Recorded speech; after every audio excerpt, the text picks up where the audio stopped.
Shadow's being so cute and sweet and just snoozing back there. I haven't made a video in a really long time, but I felt like making one. I'm just going to do my October favorites. I know October isn't over yet, but it's pretty close to the end. My hair is orange, and one of my favorites for this month is the hair dye I used, which is Lunar Tides Solar Flare. I've never used Lunar Tides before, but I was really impressed with it because I had red hair before this, and before that I had black hair. So it's been a process trying to slowly lighten my hair. And before I dyed it orange, it was really light at the top and then not as light at the bottom, but I feel like the orange covered it really well and it's really bright all over. I mean, it's definitely brighter at the top, and I have watched it a couple times. It was brighter when I first dyed it, but I just love the orange. It's so fall. It makes me think of pumpkins. I might be Daphne from Scooby-Doo for Halloween, or I kind of want to be Garfield, but I need to get a costume, whatever I do. And I have had people tell me that I look like Hayley Williams, and I'm like, stop. You're just saying that. But I love the orange, and I mean, it's the only Lunar Tides dye I've used so far, but I'm definitely gonna buy it again in the future. So another thing that's my favorite, I know pretty much everyone feels this way, I think, but I love fall. I love autumn so much. It's probably like my favorite season. Like October and November are probably my favorite months of the year. And the weather is finally cooling down. So I was at Walmart the other day, and I can't go anywhere without buying a candle. I can't do it. I don't know what's wrong with me. This one is like out of the ordinary for me. Also, I feel like that girl from Scream Queens right now who does the candle reviews. That's exactly what I feel like. I'm a candle vlogger. So this isn't a flavor. I almost said flavor. This isn't a scent I would usually go for because I don't like anything too sweet. Like anything that's like vanilla, brown sugar, I hate cinnamon smelling candles. So I was really surprised I liked this one. It's called Mulled Cider, and it's orange zest, apple, and cinnamon, but I feel like the cinnamon is really subtle. And it's just such a fall scent. I've been burning it all the time. You can tell I like have burned it like halfway down at least. I feel like this type of candle from Walmart burns pretty fast, but it's like less than $4. I just hate having a bunch of leftover, ooh, ASMR. I hate having a bunch of like the leftover glass containers because it just feels so wasteful. And I think I want to start buying candles that don't have the glass container.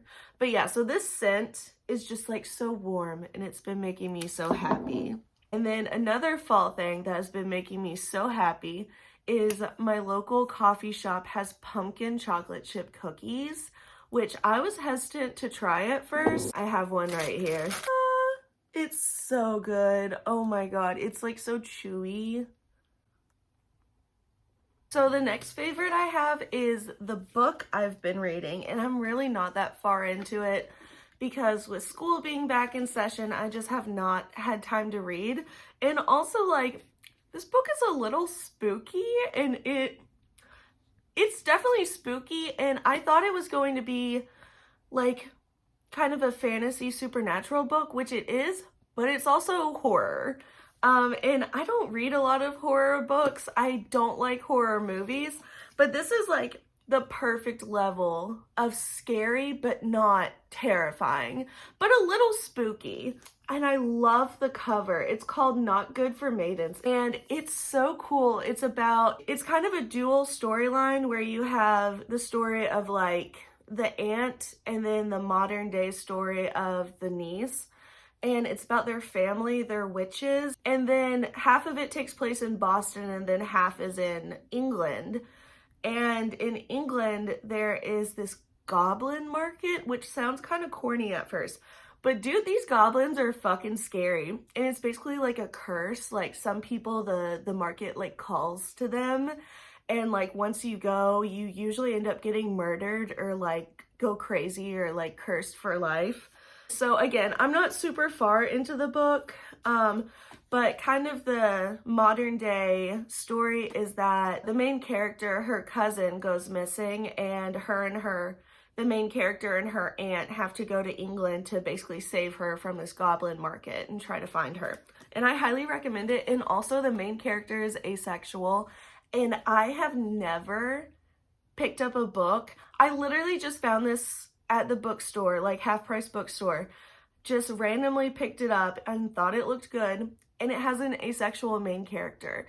And it's so rare for me usually to find books that have queer main characters, and I've never found a book with an asexual main character before, so that's awesome. My favorite movie I've watched recently, I've watched a couple movies for classes I'm in because I am a film major. That's one of my majors along with cultural anthropology, but I'm actually switching from film to creative writing just because that's the path I want to take, and I just really love writing. I haven't loved most of the movies we've watched recently, but one movie that I rewatched that I really loved is Brother Bear, which is a Disney movie, and it's animated, and it came out when I was a kid, and I always really liked that. Wait, I actually have it on VHS.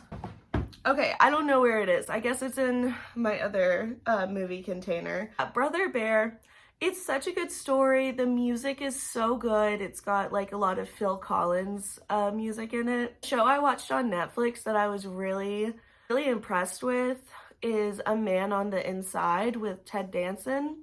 The show was created by Dan Schur.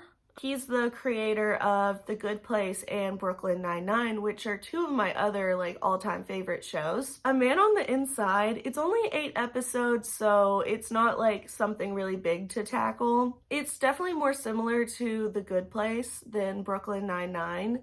And it's so heartwarming. Like, I was literally going, "Aw," like out loud. It tugs at your heartstrings a lot, but it's still really funny. Oh my God, I've got my parents watching it right now.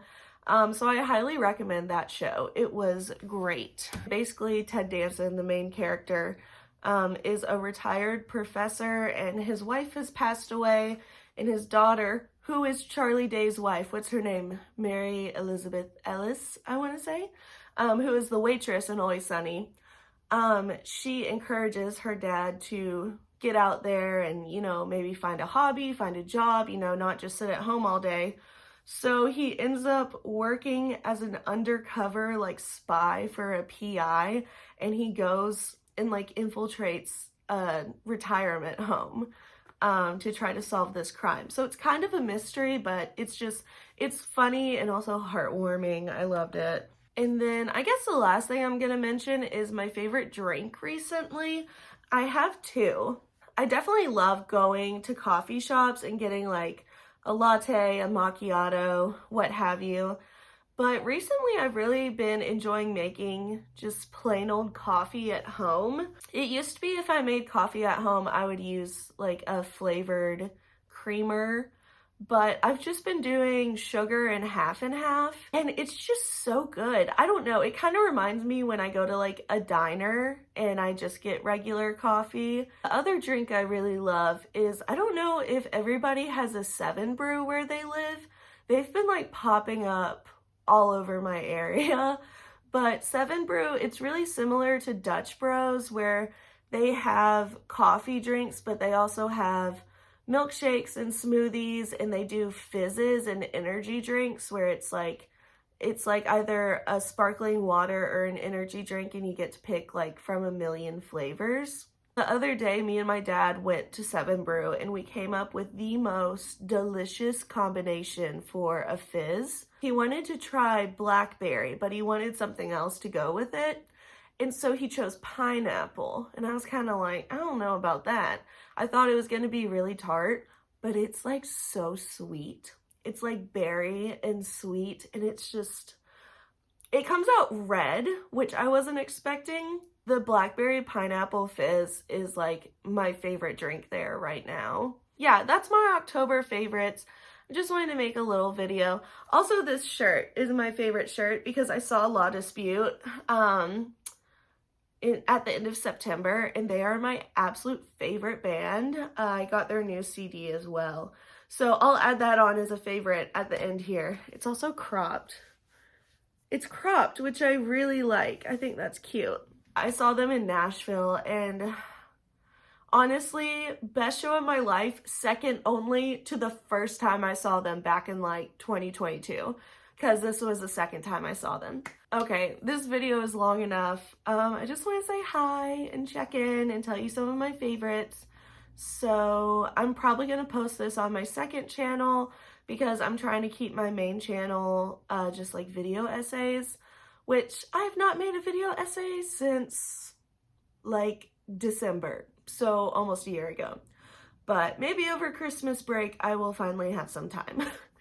Okay, bye. Look at the baby. Look at the little toes. Look at the baby.